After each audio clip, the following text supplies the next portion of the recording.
Hello everybody, a quick update before we get into the readings. We are now at 55% on the Reiki Apprenticeship Program. Thank you all so much. And now on to the reading. Hello there, Leo. Thank you so much for stopping by for your weekly tarot video forecast for the week of January 30th through February 5th. What you have coming up for Monday, Leos, you have the Page of Clubs showing up in reverse. And the Page of Clubs in reverse is just telling me that you're getting in some kind of message on Monday that is a reminder basically about something that needs to be taken care of that is not your favorite thing to take care of. So it's just a reminder that there's something that needs to be done. Yeah, that isn't your favorite thing to do. Let's look at Tuesday. Tuesday, you have the Ten of Clubs showing up, Leo. Ten of Clubs does show me that you are picking up some kind of responsibility on Tuesday. I see this card come up if somebody gets a promotion, or if you take on some kind of new responsibilities. Maybe you're doing something to help your parents out more, or maybe there's something that needs to be done for one of your children that maybe you haven't done before. But the Ten of Clubs does talk about taking on new responsibilities, taking things to the next level. This can even be a card that indicates taking on new responsibilities in a relationship. Maybe you're taking the relationship to the next level, and so you'll be more accountable to that partner than what you were before. Wednesday, Leo. Three of Clubs showing up in reverse. Three of Clubs in reverse just means that you're making some kind of changes on Wednesday. Those changes have to do with one of two things, really three things if you want to stretch it. So you could be making travel plans and making changes to those travel plans, or maybe you've already made them and now you're realizing you really want to adjust them, so you're making those kinds of changes.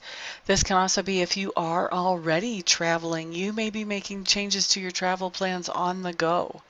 And then the other way that this can come in is if you have a dream or a target or a goal that you have set for yourself, this can be adjusting that, tweaking that, changing that a little bit, making that fit you better. Okay, so some kind of changes either having to do with dreams and goals or travel on Wednesday. And then Thursday, what we have showing up is the Nine of Swords. Nine of Swords is a card that really talks about you feeling just super stressed out, maybe even obsessive about something. Typically when I see this card, it's talking about something that feeling stressed about something that we actually can't control, or that we actually don't have control over it. And maybe that's why we're stressed, because we're used to having control over stuff, and this is something that we don't. The best thing that you can do here is just check in with yourself. Ask, did I do everything that I can do to make this outcome of whatever this situation is a good one? And if you have, then best thing you can do is just make peace with the situation and let the chips fall where they may, trusting that the universe has your back no matter what. Or the other thing is to do some psychological or some spiritual healing so that this thing does not cause you so much stress. But also realize, that you don't have as much influence as you would like. Sometimes this card comes up whenever we kind of are taking the blame for something and how something turned out that really wasn't our fault because we didn't have that much control over it.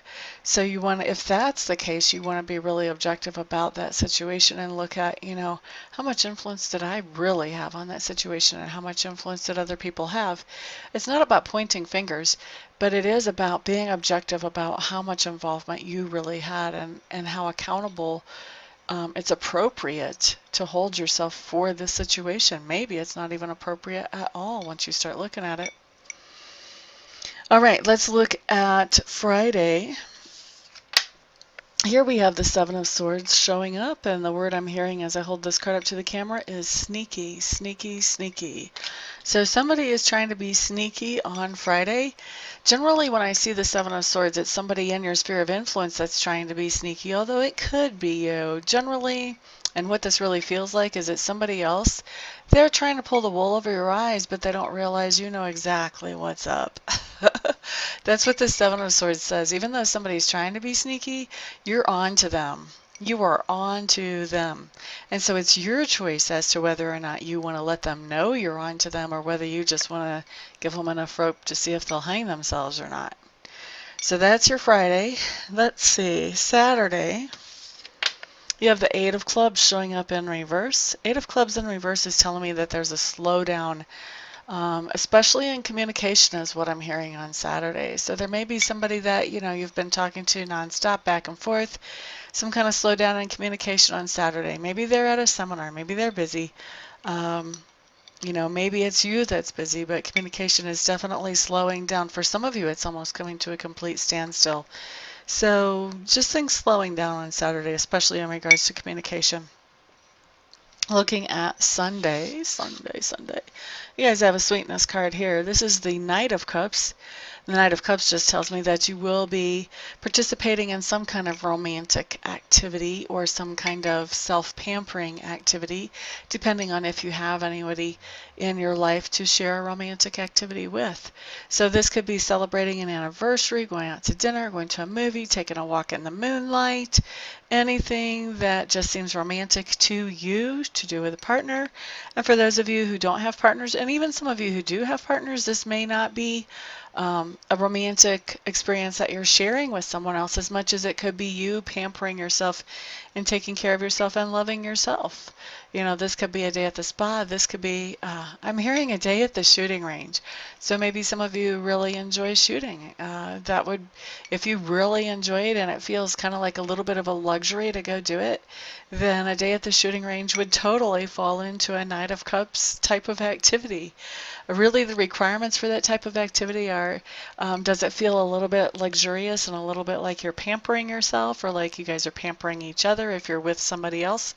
And is it enjoyable? Is it something that just makes you feel good, whether that's on a physical level or whether that's emotionally or both? So anything like that, that meets the qualifications for some kind of Knight of Cups activity in my book. So there you go. That's going to be fun, whichever way it pans out for you, Leos. I do appreciate all of you stopping by, hanging out, liking, sharing, subscribing, and commenting. I appreciate all of your support. Thank you so much, everybody, for being here. I do hope to see some of you this week for readings and some of you this week for Reiki sessions. And the rest of you I'll see back on the next video. Everyone have a fantastic week. Peace out.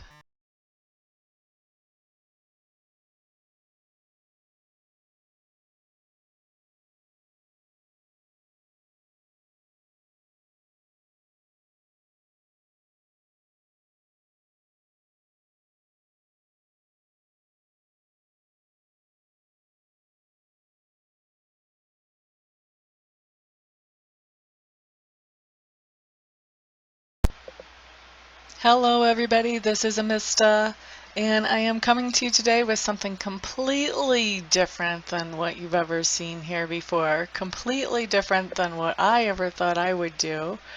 I have been taking Reiki training, and I've gotten level 1 and I've gotten level 2, and I really want to take master training because already I've realized that there are other people out there who need to know how to be able to do Reiki for themselves, and I'm not qualified to show them that or to teach them that or to pass that on to them or empower them with that until I become a Reiki master. And so I was looking into a Reiki Master Program, and I meet all the qualifications as far as that goes. I've been accepted into the Master Program, but the last little bit of money is what I need some help with, and I'm hoping that you guys will help me with that. I need to raise another $3,000 to get myself into the program, and so that's where you guys come in. What I'm doing is I am accepting very happily and very thankfully and very gratefully any donations that you may feel like you would want to give. If you don't want to, obviously, then don't. But if you do feel like you want to help me to get into this Reiki Master Apprenticeship Program, any help that any of you and all of you send is great. No donation is too small. I just ask that they're over like 35 cents, because I think PayPal will take 35 cents of whatever comes in as a fee for collecting payment. But anything other than over 35 cents is no donation is too small. So there's the corrected version of that.